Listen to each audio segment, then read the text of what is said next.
Hello, I'm Aileen. Hi, I'm Laura. Hello, I'm Brian. Hi, I'm Rocio. Today we're bringing you the summary of two different stories. The first one is called Christmas Carol. It is about an old man called Ebenezer Scrooge.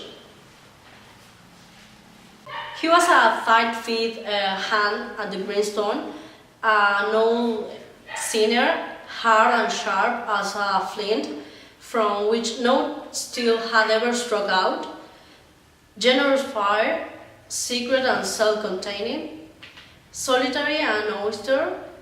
During Christmas Eve, he is visited by his long-dead partner Jacob Marley, who tells Ebenezer that he will be visited by 3 ghosts in order to help him change his cruel attitude towards everyone. Okay, I'm talking about the characters. First, we have Scrooge, that is a miserly owner of a London counting house. That is a 19th century term for an accountant's office. Then we have the 3 spirits. The ghost of Christmas past, that is a childlike apparition with a glowing head. Then we have the ghost of Christmas present, that is a majestic giant clad in a green robe. And then we have the ghost of Christmas yet to come, that is a silent phantom clad in a black hooded robe. Then we have Bob Cratchit, that is Scrooge clerk, a kind, mild and very poor man, and he is Tiny Tim's father. Then we have Jacob Marley, that is Ebenezer's long-dead partner, who was equally as greedy as Scrooge. And finally we have Ebenezer's nephew, Fred. He's always inviting his uncle to his every year Christmas party, only to be refused. And then we have the setting. This novel takes place in London, England during the Christmas Eve. It includes Scrooge counting house, Bob Cratchit's house, and Fred's house, among other places. The story deals with topics like the social difference between rich and poor, the workers' degrading and miserable levels. It also reflects attitudes such as greed, kindness, mistreatment, love, joy, indolence, and criticism. 3 moments of highest tension are when Scrooge is incredibly scared while he's waiting for the visit of 3 spirits, who are the ones in charge of showing him his past, present, and future.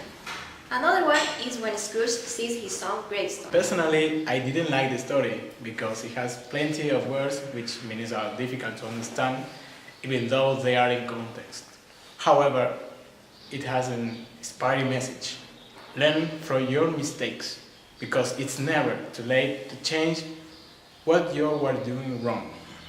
I do recommend this book because it's part of classical literature. The second book is The Canterville Ghost. This is a short story about a family that buys a mansion even though they are warned that there is a ghost haunting the house. In this story, the ghost has the ability of changing forms, becoming many different serial killers in order to scare the family. The characters are Simon Canterville, the Canterville Ghost, died in 1584.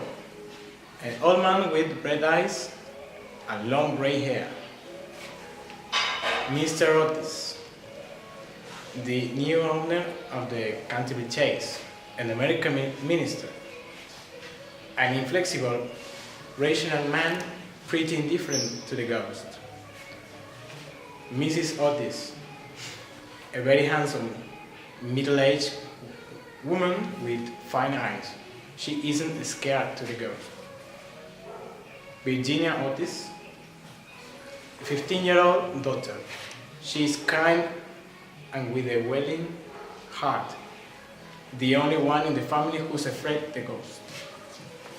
Washington, the oldest son of a good-looking young man. And the twins, usually called the Stars and the Stripes. They always play tricks and jokes to the ghost, making him feel depressed and desperate. And Mrs. Amy, the housekeeper. The settings. The story is set in the English countryside in the late 19th century. It all takes place in an old country house called the Canterville Chase, which is described in Gothic terms. It's an old huge mansion with secret rooms and passageways, long corridors and stained glass windows. Inside of it, there are portraits of long-dead Canterville ancestors and suit armors added to the medieval-like setting. The great theme that arises is love accompanied by some variants that make it distinctive in each case. Love and death are intertwined. You can identify the significance of love and death and why love is stronger than both. In the story, we consider two tension moments.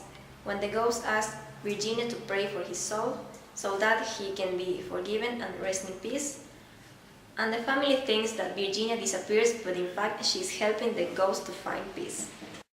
Okay guys, this is all for today's video. I hope you liked it. If you did, don't forget to subscribe and give us thumbs up. And if you want, leave your comments down below.